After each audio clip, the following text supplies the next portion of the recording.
plaisir. C'est le Spirou. Ça va? Et vous? J'ai déjà plus chaud qu'avant. Moi, ça fait 1 année et demie, enfin, je ne me rendais pas compte je recommence. Ça fait vraiment longtemps que je ne suis pas sur scène, quoi. Et ça me fait vous, ça va? Vous êtes moins chaud avec moi. Non, mais vous savez, moi j'ai commencé le stand-up il y a 1 année et demie, et comme j'ai 46 ans, ça fait 44 ans que je me faisais chier. Ça fait beaucoup. Ça va beaucoup mieux. Et en fait, j'ai commencé ici. La première fois, il y avait Romain Jacques qui m'a appelé. Il m'a fait ouais, ce soir tu montes sur scène, il faut que tu trouves un nom qui claque, trouve-nous un nom de scène et tout. Je dis putain, alors mon nom de famille c'est De Lucia. Lucia, lumière, latin, lux, de luxe. Puis je me suis dit, claque, ça claque, de luxe. Déjà, je me voyais au ralenti arriver comme ça. De luxe, donc, pouf, la folie des grandeurs. Et non, je joue devant moi, personne ne fait ça. Et puis en fait, je me suis fait tout un trip, alors qu'il y a des mecs qui montent sur scène, qui ont un succès de malade et qui s'appellent Lord Betrave, quoi. Dans l'idée, à quel moment la betterave, elle a... Tu vois ce que je veux dire? Lord, il va envoyer du lourd, et il est bon, et il fait rire, et il a du succès. Et moi, je l'aime bien parce qu'en plus, il met de la musique de malade quand il fait ses trucs Insta, tu sais, d'habitude tout le monde met les musiques. Lui, mais ouais, tu portes des français. Cette ambivalence, moi j'aime bien. Moi je pense que ce genre de mec, il a des magazines de tronçonneuses sous son lit. Mon cul. Et voilà, c'est comme Romain Jacques, il y a des mecs qui n'ont pas de prénom. Cinématographique. Romain Jacques, il a 2 prénoms, il les met sur scène, il en a rien à foutre.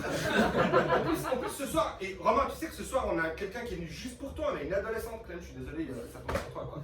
Elle est venue que pour toi, quoi. Le mec, il a 1 million de vues parce qu'il fait des TikTok, c'est même pas parce qu'il est drôle. C'est génial. Non, mais c'est des licornes dans leur domaine, les gars. Ils sont extraordinaires. Alors, voilà, enfin, on fait ce qu'on peut. Sinon, ces derniers mois, moi, ce que j'ai observé, c'est que alors, je sais pas si vous êtes comme moi, mais moi j'ai l'espèce je suis assez réac en fait. Et en fait, désormais, on vit dans une société où tout n'est qu'émotion, tout n'est que sentiment.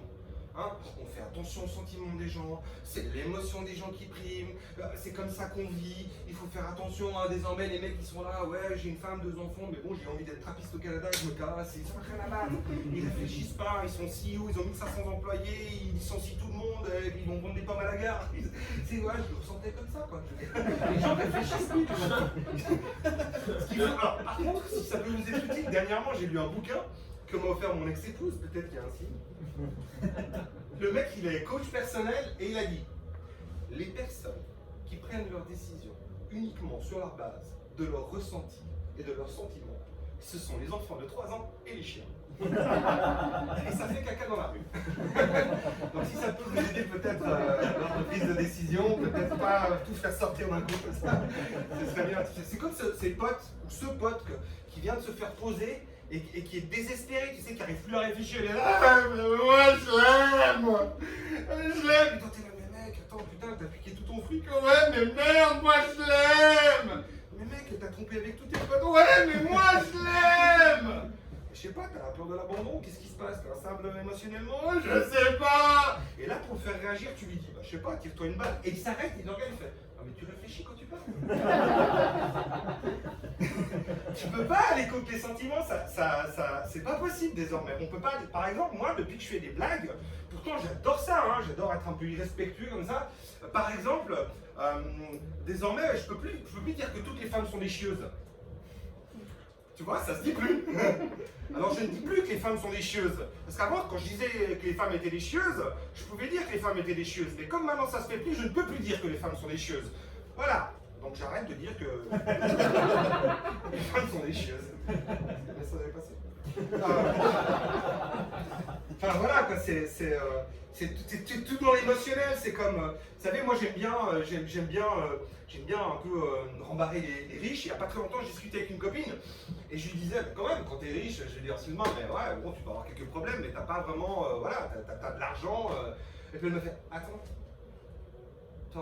moi j'ai des potes, ils ont beaucoup d'argent, ils ont une vie de malade, hein.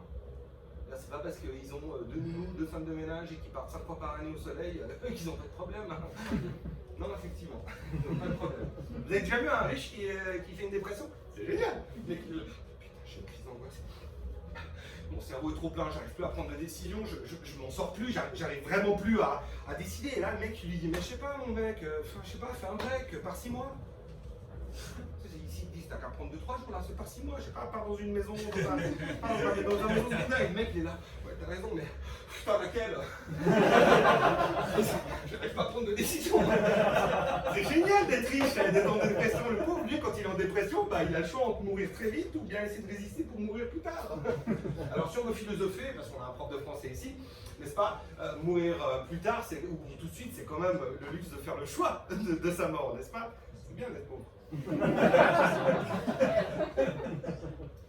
fait rire la mort, hein. Ça fait toujours rire la mort. Ouais, je sais pas, mais vous savez, heureusement que tout le monde ne prend pas les décisions que sur la base de l'émotion, parce que le nombre de fois où je dis à mes gosses, parce que j'en ai 2, 9 et 7 ans, le nombre de fois où je leur dis « Putain, je te dévisse la tête, je te passe par le balcon !» Ils sont toujours là, je vous rassure. Ou comme ma mère, avec beaucoup d'amour, qui m'a toujours dit, nous sommes napolitains d'origine, il dit « Hé, t'arrêtes, hein! Tout te tais, moi je te tape! Comme je t'ai fait, je te défais, j'ai le droit de vie ou de mort sur toi !» Toujours là. Ou mon ex-beau-père, qui est d'origine balkanique, qui me disait « Alex, tu sais que moi je t'aime comme mon fils !» Qu'est-ce qu'il y a? 2 secondes, j'ai fini avec Alex et j'ai arrêté ton shit, hein? Hein, tu sais que je t'aime! Bah, il a jamais tiré. Donc il y a des gens qui réfléchissent quand même et qui ne font pas tout sous le sein de l'émotion. Voilà. Sinon, sans transition, parce que les transitions ont un peu de la peine ce soir. On leur remettra. Cette semaine, ça a échappé à personne, il y a eu un événement historique. Moi, ça m'a marqué, vraiment historique. Il y a eu Italie-Suisse, n'est-ce pas? Et moi, quand il y a Italie-Suisse, eh ben, c'est toujours une véritable dichotomie. Ça, c'est pour ton maximum. Parce que moi aussi, j'utilise des mots compliqués quand je fais de l'humour, n'est-ce pas? Voilà, c'est cette dichotomie entre le pays qui m'a vu naître, qui m'a fait grandir, et mes origines, italiennes forcément. Mais je me dis que mes parents, ils auraient dû réfléchir lorsqu'ils sont arrivés dans ce pays. Ils auraient dû réfléchir peut-être à 2 fois. Et moi, j'aurais dû peut-être réfléchir ou réagir. Parce que déjà, il faut savoir que mes parents ont émigré dans les années 60, dans le canton de Neuchâtel, à un endroit qui s'appelle le Val de Travers. Val de Travers, où il y a un dicton, prends des Val de Travers, bah tu la prends de travers. Tu vois? Seulement que moi, je suis né dans le Val de Rue. Ils ont aussi un dicton dans le Val de Rue. Val de Rue, tu la prends de...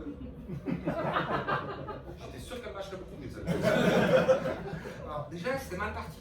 Après l'âge de 3 ans, je suis parti dans le nord de Lausanne, dans un quartier qui s'appelle Grand Vennes, quartier très populaire où la population suisse représente plus ou moins 10%.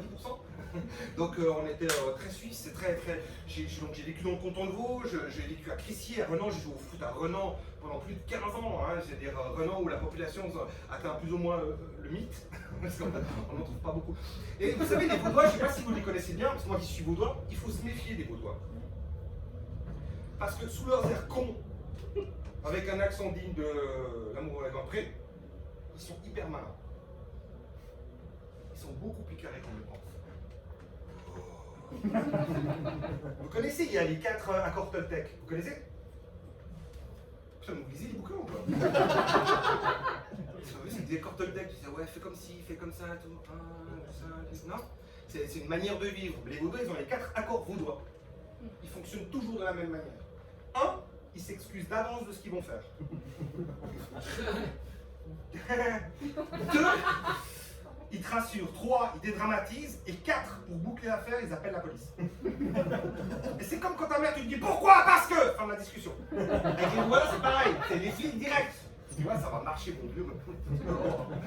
Et les Vaudois, c'est un truc. Quand il va licencier quelqu'un, c'est du genre alors, monsieur Dubois, bah écoutez, je suis désolé.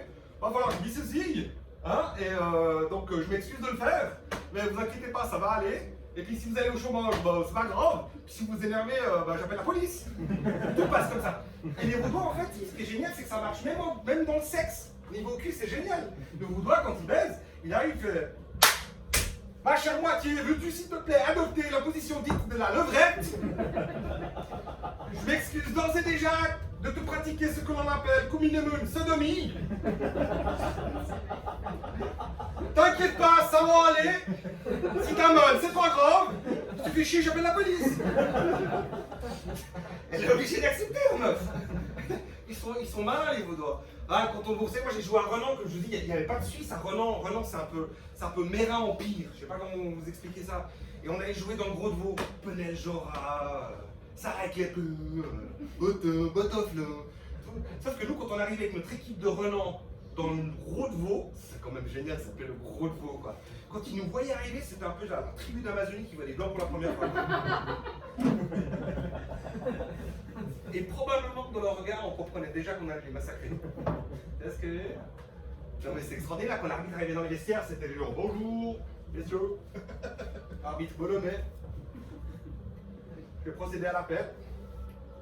Ilicic, Obradovic, Kurtic, Feniello, De Lucia, Ferrero, Goncalves, Rodriguez, Ornogoglu.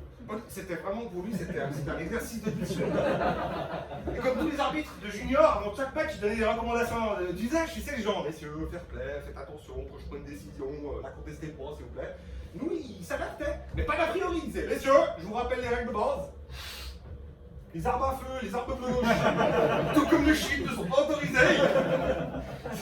Ça donnait un peu de temps, tandis que nous, dans le vestiaire adverse, c'était bonjour, arbitre Bolomé, je vais procéder à l'appel. Bolomé,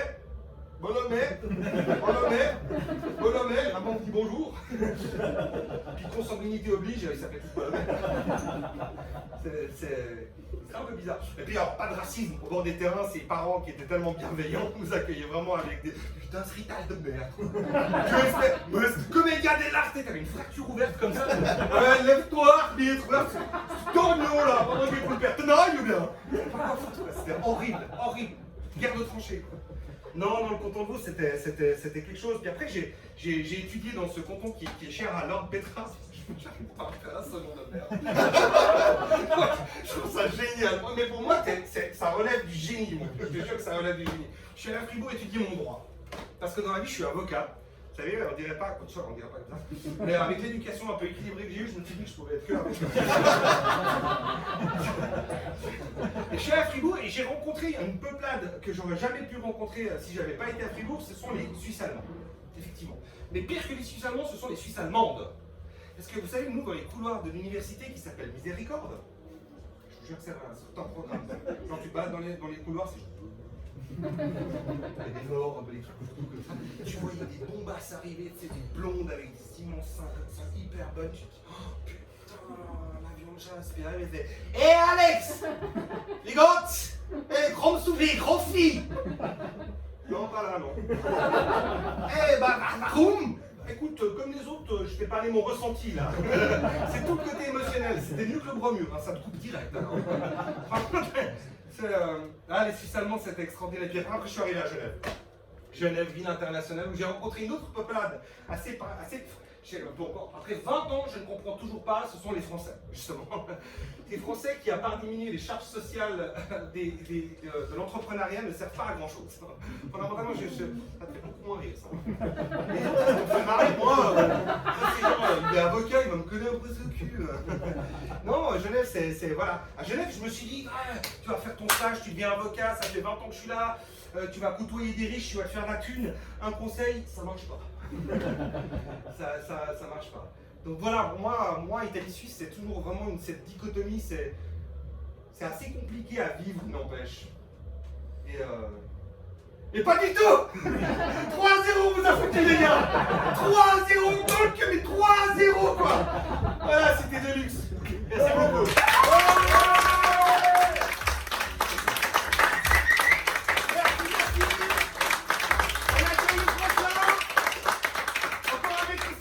Qui vient de Lyon, qui habite à Lyon, qui est extraordinaire, qui s'appelle Lucas.